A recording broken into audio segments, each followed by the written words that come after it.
mjestu i sada ću pozvati ekipu, našu reportersku ekipu iz Travnika. Tamo nas čeka Vanja Džambas koja ovoga jutra ima dvije gošće. Vanja, dobro jutro. Bosno i Hercegovino i sretan ti dan neovisnosti. Mi smo jutros u Hrvatskom kulturnom centru u Novoj Biloj, a voditeljica mojih današnjih gošći, Nanarela Bajo, i Hrvatski kulturni centar otvorio je vrata svoje kuće da ugosti ekipu Federalne televizije. Sa mnom su divne gošće. Moja prva gošća je posebna po tome što je rođena 1992. godine.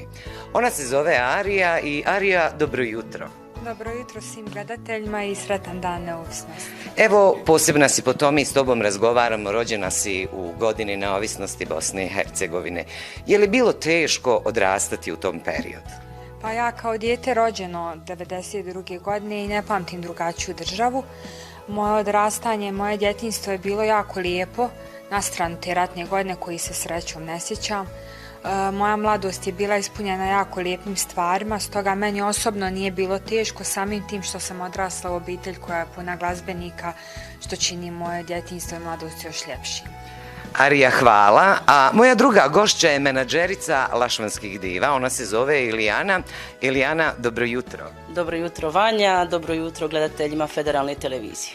Evo, u vašem sam centru vidjela divan jedan natpis. Platon je rekao davnih dana, 4. stoljeće prije Krista, ako je u državi bolja glazba, bolja je i država. Što dive čine po tom pitanju izgrađivanje bolje budućnosti u Bosni i Hercegovini?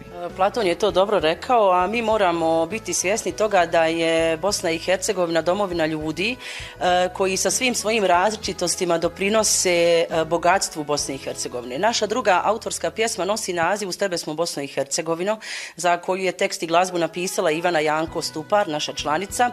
Mi smo tom pjesmom dijelom pokazali kako graditi bolje sutra u Bosni i Hercegovini, jer pjesma nije obojena niti jednom bojom i u njoj se može pronaći apsolutno svaki stanovnik Bosne i Hercegovine.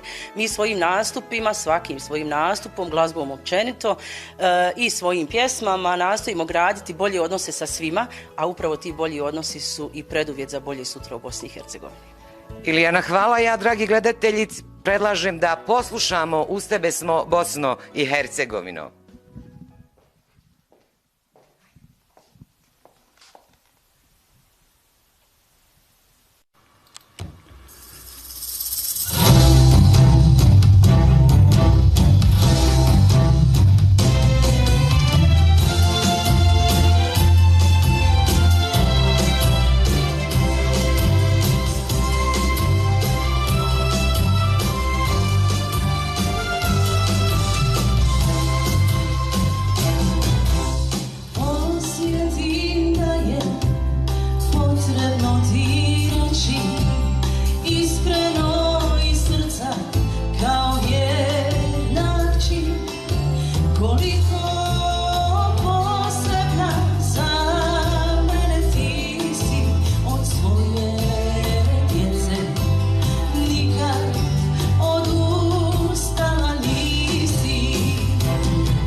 Hvala lijepo.